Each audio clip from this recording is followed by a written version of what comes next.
छापा छापी करा करके योग माया तो चली गई प्रभु के पास अंदर।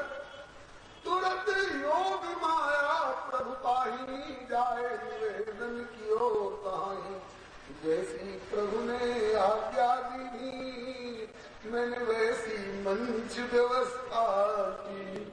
हे लीलाधर प्रभु, अभिनय में प्रवीण नटवर नट नागर, विश्व मंच पर लीला वैभव लेकर पधारना चाहते हो न?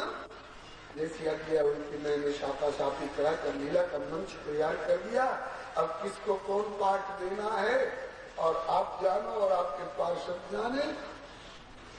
इधर इन दोनों को अफसोस होने लगा, हाय हमारी बुद्धि आज कैसी मारी गई है। कभी प्रभु की आज्ञा की अवहेलना, कभी प्रभु के भी आदरणीय मंडलीय में ऋषियों की अवज्ञा। अब तो हमारा पतन हुआ, वैकुंठ से धरती पर गिरना पड़ेगा, वो भी एक बार नहीं 3 बार, वो भी मनुष्य बनकर के नहीं असुर बनकर के। उधर वे संकादिक कुमार अफसोस कर रहे हैं, हाँ उनकी क्या गलती थी, क्यों हमने शाप दिया। ये तो अपनी ड्यूटी अपना कर्तव्य पालन कर रहे थे। द्वारपाल तो होते ही इसीलिए है, कोई अजनबी बिना पूछे प्रवेश करने लग जाए तो टोको रोको पूछो क्यों जा रहे हैं, प्रभु से मिलना है, बोले ठहरो अनुमति लेकर आऊंगी। यदि हाँ तो प्रवेश और ना तो वापस। ये तो बेचारे अपना कर्तव्य पालन कर रहे थे, इनकी क्या गलती थी, क्यों हमने इनको साथ दे दिया, बड़ी भूल हो गई। इतने में सामने से प्रभु आते दिखाई पड़ते।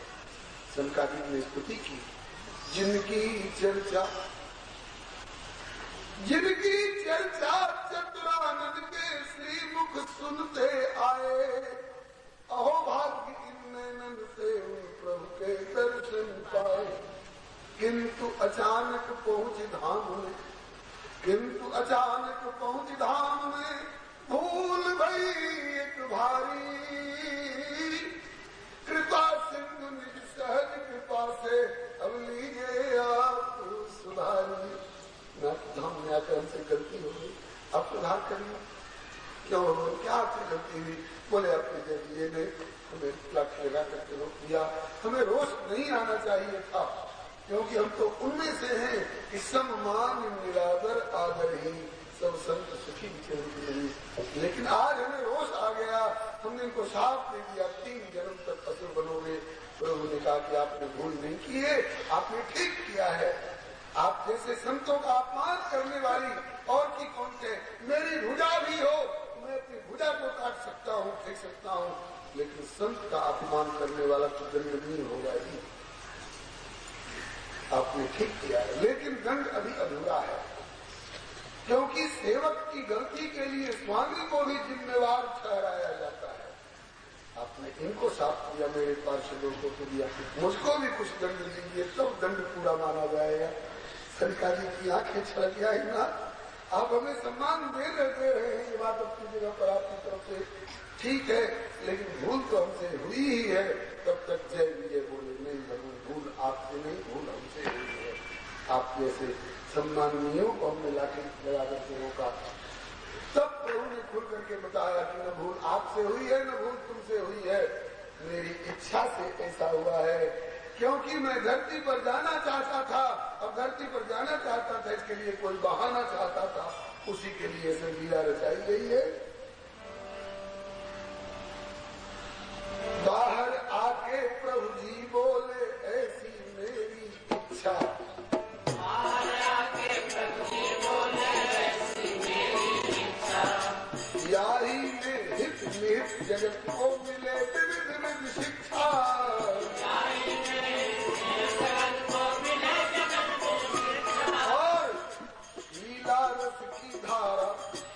बहाने नीला रस की धारा बहे भक्त सुख दैया, सेवा में मैया लक्ष्मी।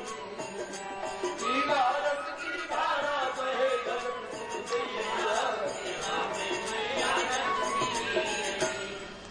अब इनके हित बाल अनेकन में लूंगाय उतारा,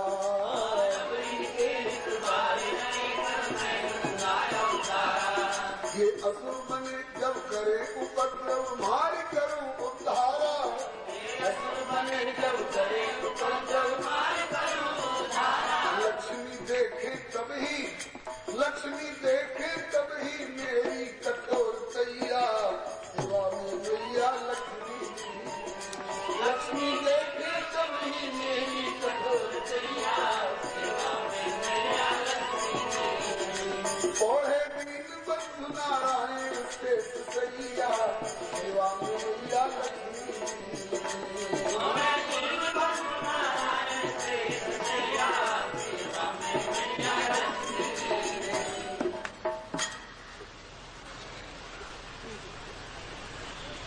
भगवान ने जय विजय से कहा, ऐ मेरे पार्षदों, मेरी इच्छा से ऐसा हुआ है।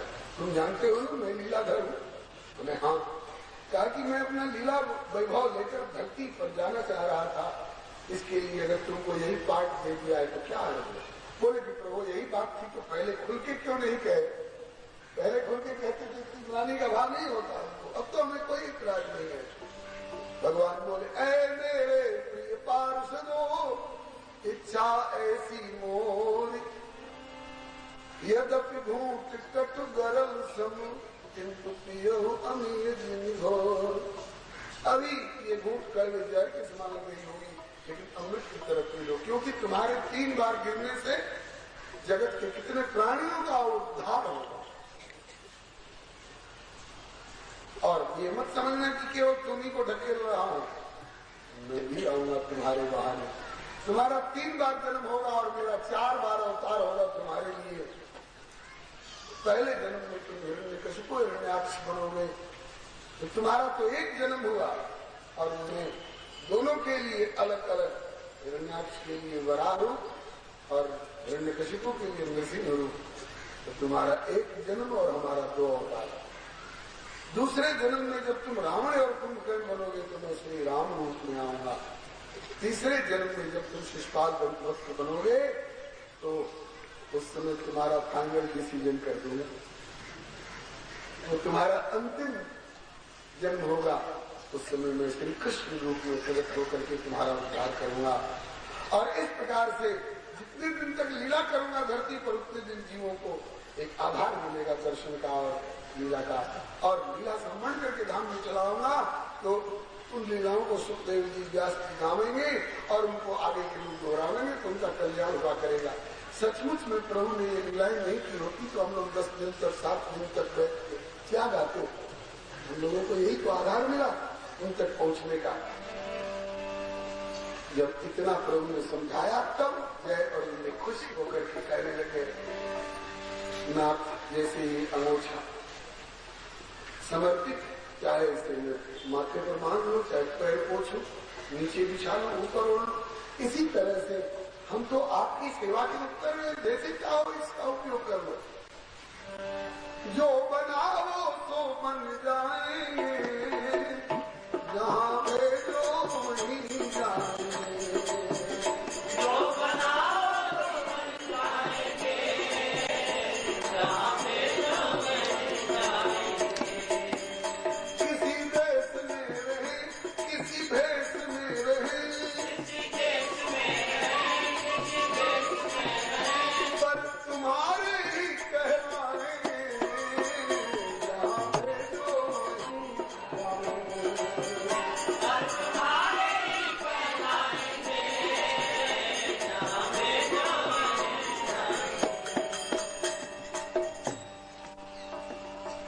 नाथ हम तो आपके जैसे चाहो हमारा उपयोग करो।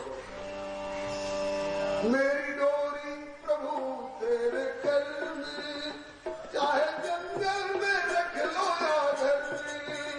मेरी डोरी प्रभु तेरे कर में, चाहे जंगल में रख लो या घर में। हो ठिकाने पे अथवा डगर में, रखना बसना तो अपनी नजर में।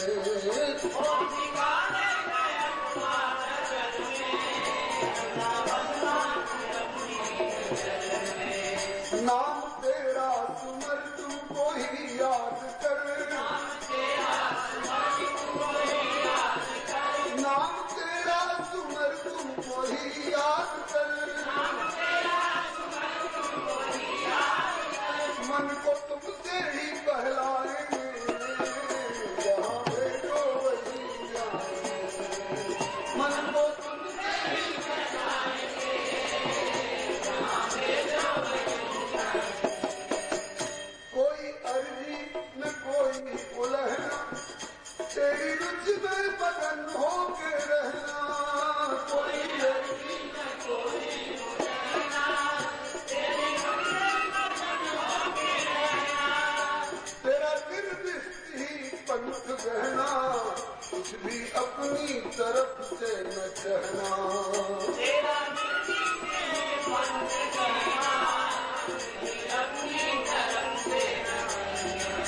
लागे तुमको सही हम करेंगे वही,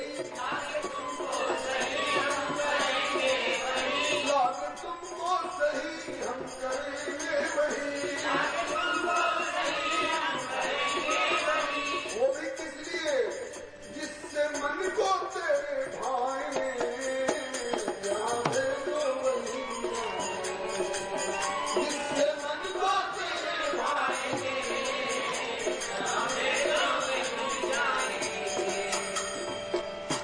कितने दिनों के लिए ना, बस बेटे 3 जन्म के, कोई बात नहीं। कुछ दिनों तक रहेंगे धरा पे और त्रिलोकी पे मारेंगे आपे, कुछ दिनों तक रहेंगे धरा पे और त्रिलोकी पे मारेंगे आपे। जग में प्रताप जब मेरा व्यापे, होंगे नारायण अवतीर्ण आपे।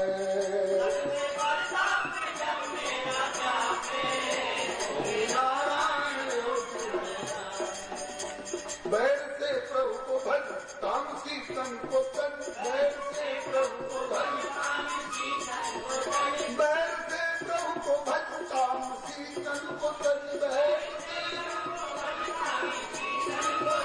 प्रभु के चरणों में फिर आएंगे,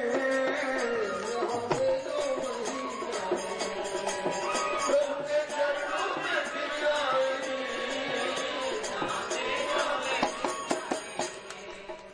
जो बनाओ तो बन जाएंगे, जहाँ दे दो वहीं जाएंगे।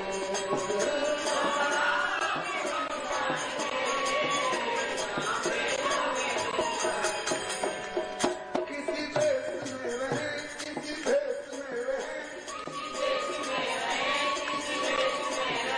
किसी देश में रहे, किसी देश में रहे, पर तुम्हारे ही कहलाएंगे, पर तुम्हारे ही कहलाएंगे। सीताराम सीताराम सीताराम, राधे श्याम राधे श्याम राधे श्याम,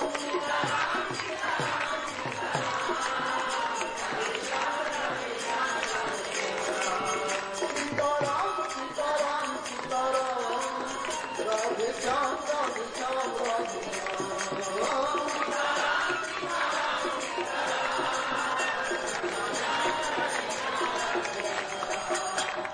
भक्तवत्सल भगवान की जय विजय ने कहा कि नाथ ये तो रही हमारे पतन की बात, अब उद्धार वाली बात थोड़ी और बता दो। बोले हाँ, 3 जन्म का साथ लगा है और 3 ही कारण है, लक्ष्मी, नारायण और सनकादिक। तो एक एक जन्म में उद्धार की जिम्मेवारी बांट लेते हैं। पहले जन्म में जब तुम हिरण्यकशिपु हिरण्याक्ष बनोगे तो सनकादिक कुमार संयुक्त रूप से प्रहलाद रूप में प्रकट होंगे और तुम्हारे उद्धार में निमित्त बन जाएंगे। दूसरे जन्म में जब तुम रावण और कुंभकर्ण बनोगे तो लक्ष्मी जी निमित्त बनेंगे, सीता रूप में प्रकट होकर तुम्हारा उद्धार में निमित्त बनकर उद्धार करा देंगे। और तीसरे जन्म में जब शिशुपाल और दंतवक्त्र बनोगे तो मैं सनकादिक को निमित्त बनाऊंगा, न लक्ष्मी को निमित्त बनाऊंगा, मैं अपने को निमित्त बनाऊंगा। युधिष्ठिर के यज्ञ में जब तू मुझको गाली देगा तो मैं तेरा उद्धार कर दूंगा। इस प्रकार से योजना बन गई। हे विदुर जी, वही जय और विजय कश्यप और दिति को माध्यम बना करके इस भूतल पर आकर के जन्म लिए। दिति ने कश्यप जी का वस्त्र पकड़ लिया, संध्या समय में गर्भाधान करिए। अरे देवी, संध्या समय में 4 काम नहीं करना चाहिए। संध्या काले सुप्राप्ते चतुष्कर्माणि वर्जेत, आहारम मैथुनम निद्राम स्वाध्यायम च विशेषतः। संध्या समय में भोजन नहीं करना चाहिए, नहीं तो उस भोजन से रोग पैदा होते। संध्या समय में पति पत्नी के समागम से गर्भाधान नहीं होना चाहिए, नहीं तो उस गर्भ से राक्षस पैदा होते। संध्या समय में अध्ययन अध्यापन का काम नहीं होना चाहिए, स्वाध्याय नहीं होना चाहिए, नहीं तो ब्रेन हेमरेज तक का डर होता है। संध्या समय में नींद से सोना नहीं चाहिए, नहीं तो घर की आई लक्ष्मी रूठ के चली जाती है, घर खाली हो जाता है, परिवार दरिद्र हो जाता है। और संध्या समय में शंकर जी अपने बैल पर बैठकर घूमते हैं, जो दुनियादारी के काम में लगे रहते हैं उनको साथ देते हैं, और जो भजन ध्यान में लगे रहते हैं उनको आशीर्वाद देते हैं। देवी संध्या का समय है, इस समय गर्भाधान का आग्रह मत करो, नहीं मानी देती, बोले ना इसी समय गर्भाधान करना ही होगा। होनहार की बात, राक्षस पैदा होने वाले थे, इसलिए उसी समय गर्भाधान किया और बोले तेरे दुष्टे पहले जबरन गर्भाधान इस समय कराया संध्या समय में, इसलिए ऐसा न समय में भी साथ दे रहा हूँ, ये समय ऐसा है, इस समय गर्भाधान से राक्षस पैदा होते हैं, ये तेरे दोनों बेटे सारे जगत को सताने वाले दुष्ट पैदा हुए। दीदी को बड़ा अफसोस, तब तो मेरे मुंह पर काली पोत देंगे, ये मेरे बेटे बड़ी भूल हुई, क्षमा करो। बोले भूल कबूल कर ली? बोले हाँ। अब से ऐसी भूल तो नहीं करोगी? बोले नहीं। कहा कि तो जो कि संध्या काल का गर्भाधान, इसलिए राक्षस तो पैदा होंगे ही तेरे बेटे आसन स्वभाव के, लेकिन तुमने भूल कबूल कर ली और ऐसी भूल नहीं करोगी क्या वादा करती है, इसलिए आशीर्वाद देता हूँ, तेरे बेटे का जो बेटा होगा बहुत भक्त होगा और तेरे मुंह के काली को धो देगा, उसका नाम होगा प्रहलाद। तो भूल कबूल कर लो तो परिमार्जन नहीं हो जाता, इसलिए तो भूल करो मत, और भूल हो गई तो कबूल कर लो, और अब से ऐसी भूल नहीं करेंगे तो प्रहलाद पैदा होंगे घर में, जो राक्षसों के कलंक को धोने वाले हों। इस बात को सुना तो दीदी खुश हो गई। इसके बाद वही दोनों आकर के हिरण्यकशिप और हिरण्याक्ष के रूप में जय और विजय पैदा हुए। हिरण्याक्ष जन्म से ही बड़ा उपद्रवी, बड़ा पराक्रमी, इसलिए पृथ्वी को ही ले जाकर रसातल में छिपा दिया। फिर बता ही चुका हूँ, मैत्रेय जी कहते हैं कि हिंदू जी बता ही चुका हूँ कि ब्रह्मा की प्रार्थना पर उनके नासा विवर में से भगवान का बड़ा रूप में उतार हुआ, प्रकट हुए छोटे से बड़ा तोप के रूप में, बढ़ते बढ़ते बहुत भारी विशाल स्वरूप से प्रकट हुए और रसातल में गोता लगा करके जल में रसातल में पहुंचे और पृथ्वी को लेकर के आए। इधर हिरण्याक्ष ताल ठोकता हुआ घूम रहा था, कौन मुझसे टक्कर लेने वाला है, कोई हो तो आ जाओ। किसी की हिम्मत नहीं पड़ रही थी।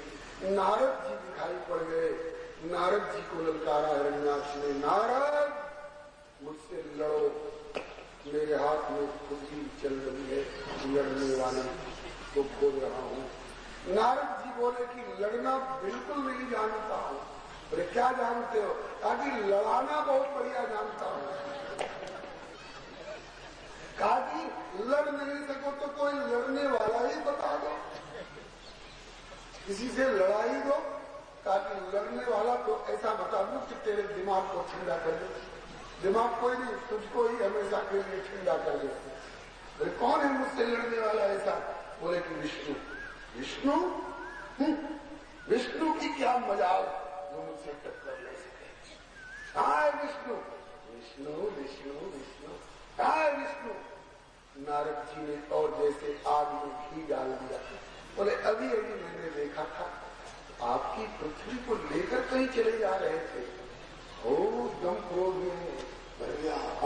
विष्णु मेरी पृथ्वी को नहीं जा रहा, अभी देखता हूँ। इतने में तो भगवान बड़ा रूप में धर्मसागर पर पृथ्वी को लिए हुए प्रकट में जल नहीं सकते। तब तक ये समुद्र पर गला पीट रहा, देखा भगवान को बड़ा रूप में, बोला करे विष्णु तो ही विष्णु है। मेरे दिमाग में तो तेरे किसी और स्वरूप की कल्पना थी, लेकिन तू तो जंगली जानवर जैसा लग रहा है। भगवान बोले कि सत्यम वयम भो वन गोचरा मृगा किंतु युष्मद विधान मृगे ग्राम सिंहान।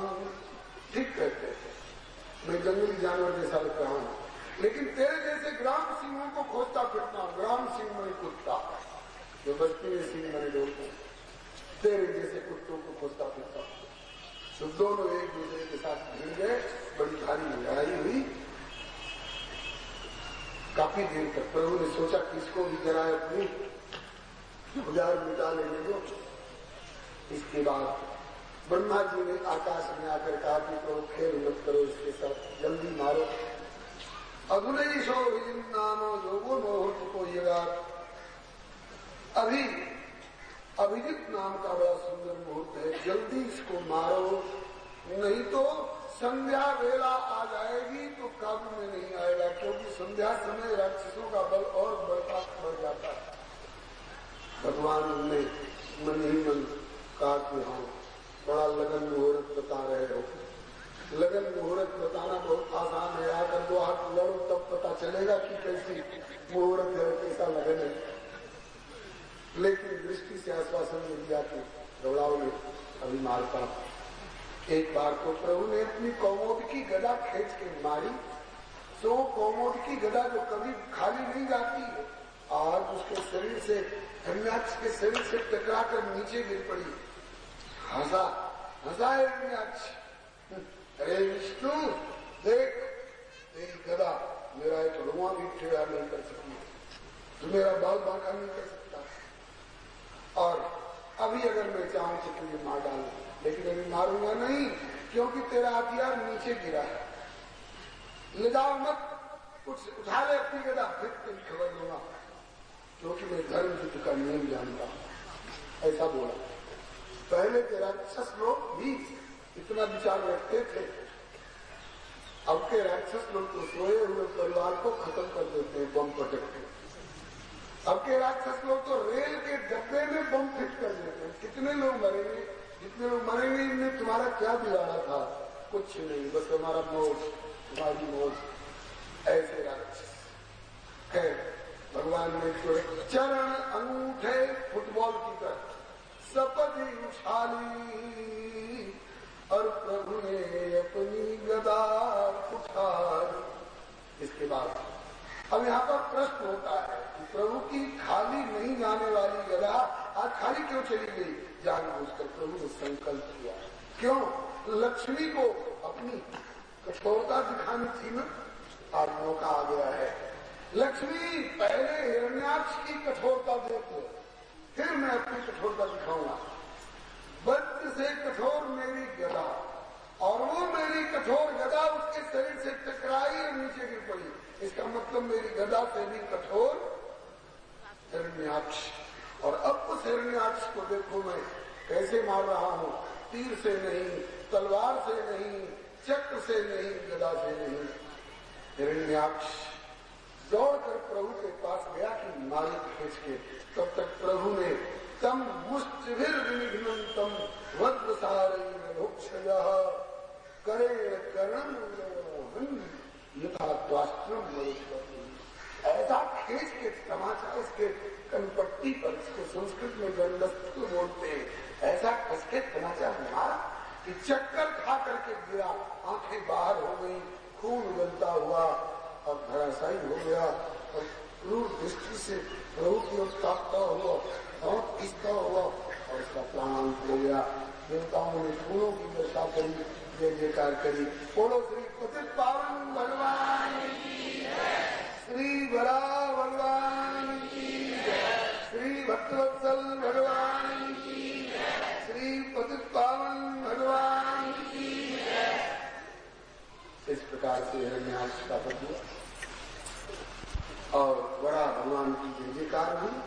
श्री मैत्री जी कहते हैं कि हे विष्णु जी, इस बड़ा भगवान के पराक्रम और हिरण्याक्ष के वध वाले प्रसंग को जो कोई सुनते हैं, गाते हैं, स्मरण करते हैं, सब प्रकार के पापों से रहित हो जाते हैं और पुण्य के भागी होते हैं और भगवान की कृपा लाभ करते हैं, भगवत प्राप्ति होती है उनको। इस समय की कथा यही विश्राम ले रही है। शायद 5 या 10 मिनट ज्यादा आपने दे दिया है।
कुंती माता का बड़ा ही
कालिनो विरहकातर आयुभाव पुत्रे तन्मयतया करो मे दुष्टं सर्वभूतहृदयं मुनिमान्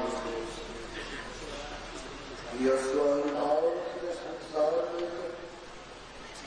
अध्यात्मदीपमतितीष्टां तमोन्धं संसारिणां करुया पुराणवीर्यं तं व्याससूत्रयामि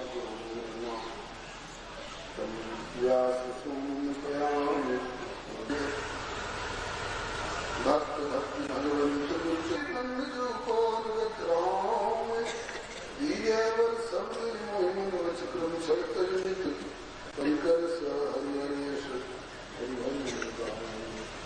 जय जय गुरुदेव विश्वामित्र के प्रति राम कारक सुवार्ता श्री चरित्र जय जय गुरुदेव भक्तनाथ कीर्तन शांति सर्वभाव सदा सदहारी जय जय गुरुदेव वासवंशी वट यमुना तट उत्कटया दर्शन सेवा प्रधारी की जय जय गुरुदेव फलाहारी राम लीलावती आचार्य व्यास सर्वसंहारी भक्ति भक्त भगवान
श्रीमद्भागवत महापुराण कथा सप्ताह का चतुर्थ दिवस है।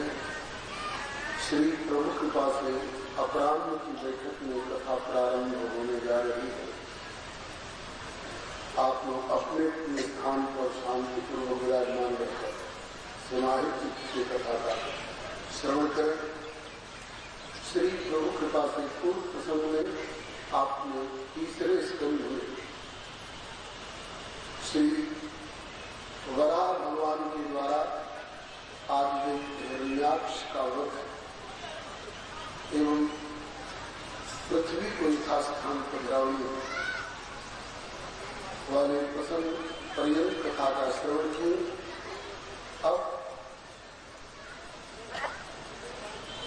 कथा आगे की प्रारंभ होने जा रही है।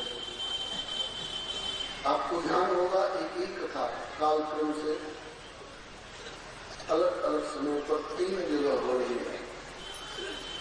श्री नैमिषारण्य में श्री सूत जी श्री शौनकादि कथा से ऋषियों को सुना रहे हैं और यह कहकर के मैं वह कथा सुना रहा हूँ जो श्री सुखताल में हमारे गुरुदेव श्री सुखदेव ने श्री परीक्षित जी को सुनाई और श्री सुखदेव जी यह कहकर के सुना रहे परीक्षित जी को परीक्षित मैं वह कथा सुना रहा हूँ जो तुम्हारे पूर्वजों को तुम्हारे पितामह 5 पांडवों के जो चाचा लगते थे उन श्री विदुर जी की जिज्ञासा पर श्री मैत्रेय ऋषि ने श्री हरिद्वार में यह कथा सुनाई थी। वही कथा फिर यहाँ दोहराई जा रही है श्री संत कृपा से। आप सुन चुके हैं कि ब्रह्मा जी ने अपने अंग अंग से अनेक ऋषि पुत्र रूप में प्रकट किए। मरीचि, अत्रि, अंगिरा, पुलस्त्य, पुलह, प्रति, भृगु, वशिष्ठ, दक्ष एवं नारद इत्यादि कई पुत्र प्रकट किए। इन्हीं में से एक कर्दम जी ब्रह्मा जी की छाया से प्रकट हुए। जब ब्रह्मा जी ने आज्ञा की कि मेरे प्यारे पुत्रों, प्रभु की इच्छा है इस सृष्टि का विस्तार हो, तो सुयोग प्रजा का विस्तार हो सके, इसके लिए इसमें तुम लोगों को भी योगदान करना है। इसके लिए आवश्यक है कि पहले तपस्या करके दिव्य शक्ति प्राप्त करो, जिससे सुयोग प्रजा का विस्तार हो सके। प्रजा की भगवान कर्दमो ब्रह्मणोदित सरस्वत्याम तपस्ते सहस्राणाम समापस। ब्रह्मा जी की आज्ञा मान करके प्रजापति कर्दम जी ने 10,000 वर्ष तपस्या की सरस्वती नदी के किनारे। इनकी तपस्या से प्रसन्न होकर के भगवान दर्शन देने आए। प्रभु के दर्शन से कर्दम जी को बड़ा आनंद हुआ। प्रभु की स्तुति की।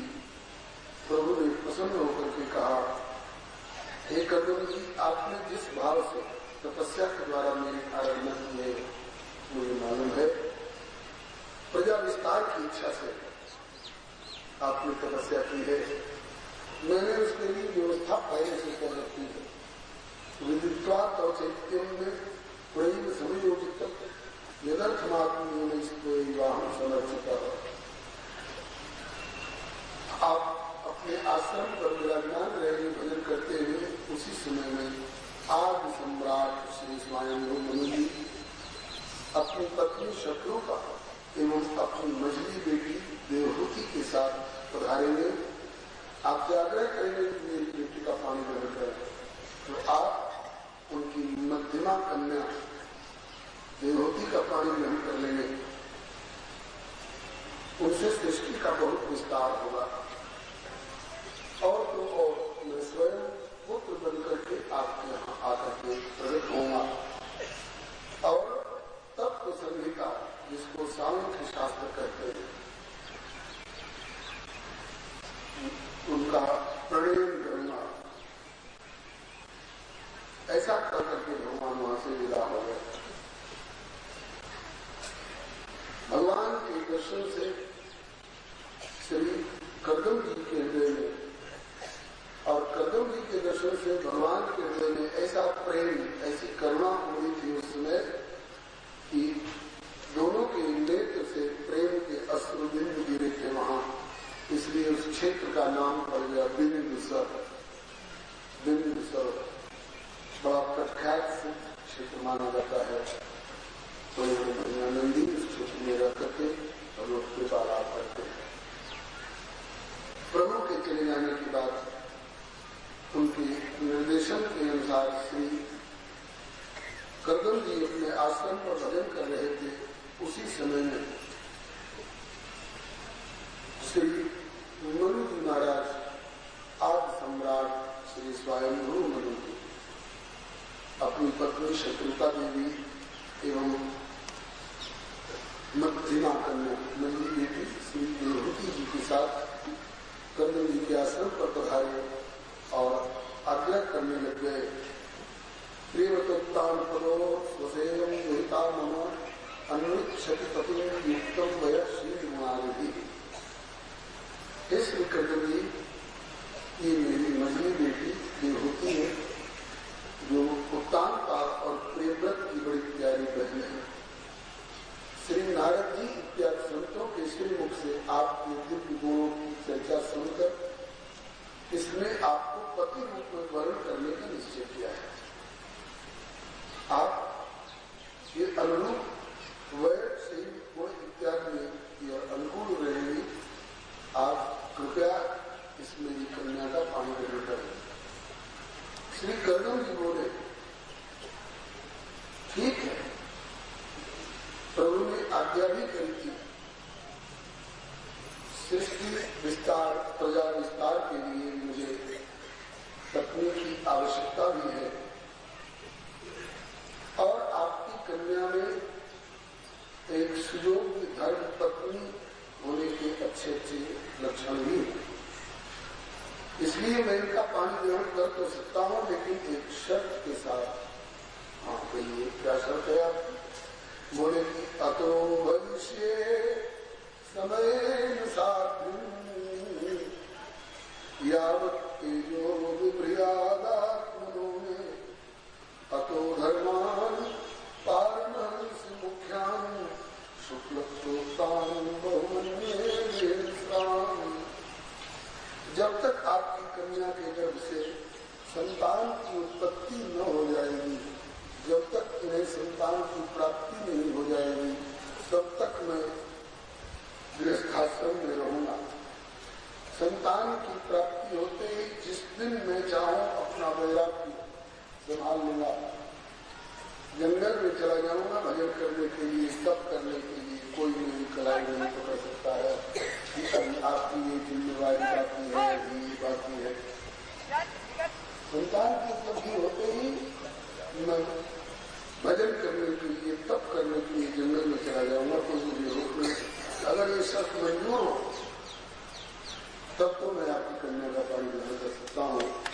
मनु जी ने भी, शत्रुपा जी ने भी और उनकी कन्या देवहूति जी ने भी ये शर्त स्वीकार की और श्री कर्दम जी ने ब्राह्मण विधि से पानी ग्रहण किया।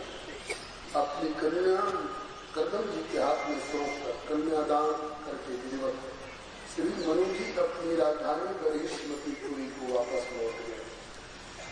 आजकल उस नगरी को बिठूर कहते हैं, कानपुर के पास में मनु जी की राजधानी रही है। वही ध्रुव जी का जन्म हुआ। आगे चलकर मनु जी बरिष्मतीपुरी अपनी राजधानी के लिए लौट गए।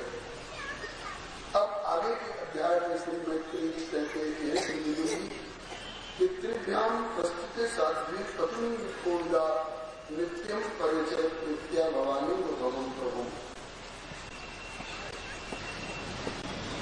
पिताजी के प्रस्थान कर जाने के बाद देवहूति ने अपने तपोधन पति श्री कर्दम जी की बड़े प्रेम और उत्साह के साथ सेवा करनी प्रारंभ की। कैसे सेवा की? बोले भवानी भगवं प्रभु। जैसे भगवान पार्वती जी अपने पति श्री शंकर जी की प्रेम से सेवा करते थे। इसमें गुरुदेव भाव बताया करते थे कि पार्वती भी राजकुमारी है, पर्वतराज की बेटी, और ब्याही गई किससे? तो जिनको भजन और तप से फुर्सत ही नहीं, और अब सुख सोच नहीं भीख मांग और खान। तो किसी प्रेमी ने गाया है, क्या है भोलेनाथ के पास? बोले कि वस्त्र पुराना व्याघ्र शर्म का और बूढ़ा बैल सवारी को, इस पर भी सेवा करती धन धन गिरजा बेचारी को। है गिरजा राजा की बेटी लेकिन ब्याही गई भिखारी को। ना जाने क्या देखा था हे नाथ तेरी सरदारी को। शंकर जी कुछ बटोर के रखते क्यों नहीं है? बोले शिव जी तो कंजूस नहीं जो भर भर धरे खजाने में। तीन लोक बस्ती में बसा दिए आप बसे वीराने में।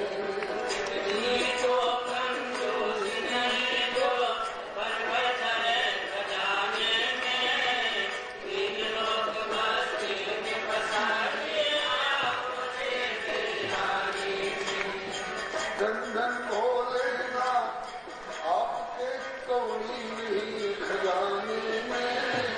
तीन लोग बस्ती में बसा दिए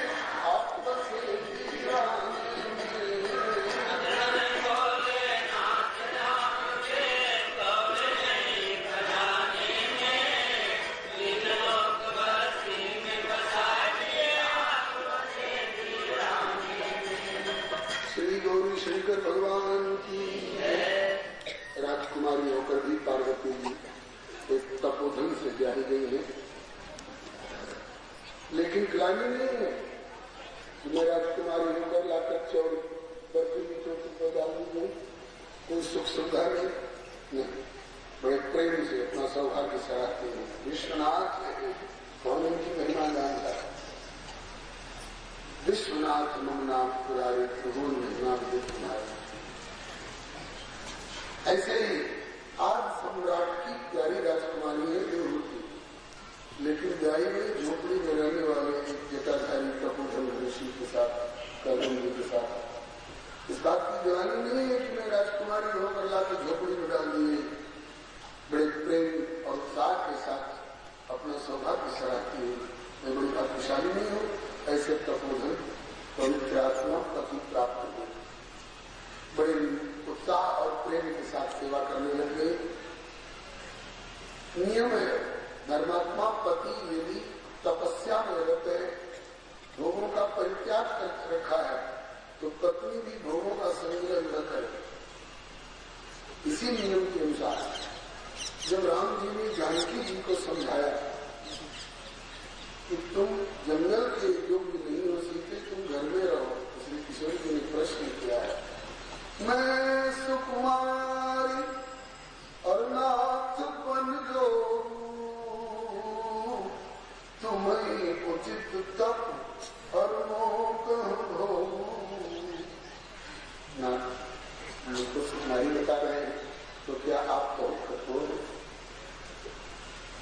जब सुख के दिनों में सोने के महल में चंद्रोवाचार मखमल के हीरे की झालरें हीरे खाए थे, आस पास दासी दास जिनकी खवासी करे, शीतल सुगंध मंद पवन डुलाए थे, धवल दुग्ध फेन के समान स्वच्छ सेजन पर आज तक पौड़ते रहे जो सुख पाए थे।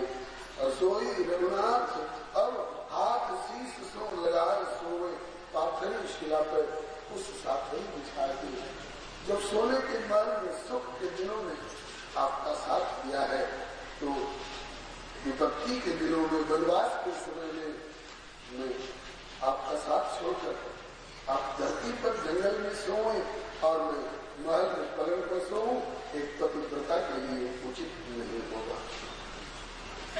मैं आपका दुख में भी विपत्ति में भी साथ दूंगी। मेरे पिताजी ने मुझे ऐसे ही शिक्षा दी है। एक पतिव्रता का यही धर्म। तो धर्मात्मा पति ने जिस सांचे में अपने जीवन को ढाल रखा है, पतिव्रता भी उसी सांचे में अपने जीवन को ढालकर पति अनुकूल सदा सीता। ऐसे ही श्री देवहूति जी ने भी अपने जीवन को तपोमय सांचे में ढाल दिया। इनके सिर के केश की भी जटाएं बन गई, इनका शरीर भी तपस्या के कारण कृष्ण हो गया।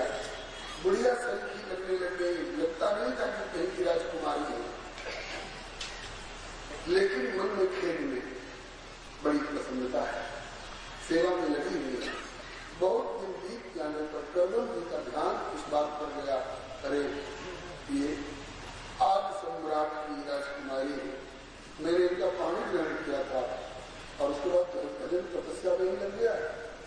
मैंने इसे पूछा भी नहीं तुम्हें क्या क्या संविधान चाहिए, लेकिन इन्होंने कोई शिकायत भी नहीं की और अपने शरीर की परवाह नहीं करते, यथालाभ संतुष्ट रह करके और उन्होंने मेरी सेवा की है बड़े प्रेम और उत्साह के साथ। बहुत प्रसन्न हुए और बोले तुष्टो मान राया शुश्रूषया परमया परया भक्त्या यो देहिनाम मयमती सुरदेहो नावेक्षित समुचित क्षपितुम। हे मंदिर हर व्यक्ति को, यहाँ तक कि चेटा चेटी को भी अपना शरीर इतना प्रिय लगता है कि अपने शरीर को सुविधा पहुंचाने के लिए और सुखी रखने के लिए लोग बड़े बड़े पाप भी कर डालते हैं। लेकिन आपने राजकुमारी होकर भी अपने सुख सुविधा की परवाह नहीं करके मेरी सेवा के पीछे अपने शरीर को सुखा डाला। आपकी इस प्रेम को सेवा से मैं बहुत प्रसन्न हूँ, आपकी जो इच्छा हो तो बोलो, मांगो। श्री देवती जी मुस्कुराए और बोले कि मैं और जो कुछ देना हूँ बाद में देते रहिएगा। अभी जब से मैं पिता के घर से आया हूँ तब से भी मैंने जाना ही नहीं है कि पति से पत्नी को गृहस्थाश्रम में क्या क्या चल रहा है और क्या सुख की प्राप्ति होती है। तो गृहस्थाश्रम के नियम के अनुसार जो भी समुचित व्यवस्था हो आप कृपा करके कीजिए। शास्त्रोचित आग्रह जान करके श्री करदम जी महाराज बड़े प्रसन्न हुए और एक सरोवर दिखाया, बोले आप इसमें स्नान करो। सरोवर में गोता लगाएंगे देवती जी। गोता लगाने से पहले तो जो बुढ़िया शरीर की लग रही थी, शरीर सूखा हुआ सा था और अकेली थी, और सरोवर में गोता लगा करके निकली तो ऐसा लगने लगा जैसे आज ही अपने पिता के घर से गौना करा के आई है, कोर्स वर्षीय किशोरी स्वरूप हो गया। तुरंत के खिले हुए कमल के समान चेहरा, शरीर भी वैसा ही पुष्ट।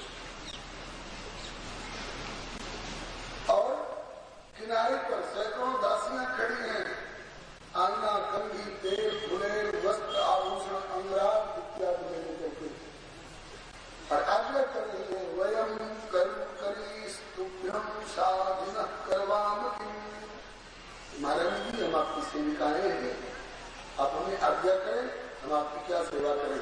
विद्यमान में सेवा के सभी उपकरण आपके समक्ष प्रस्तुत हैं।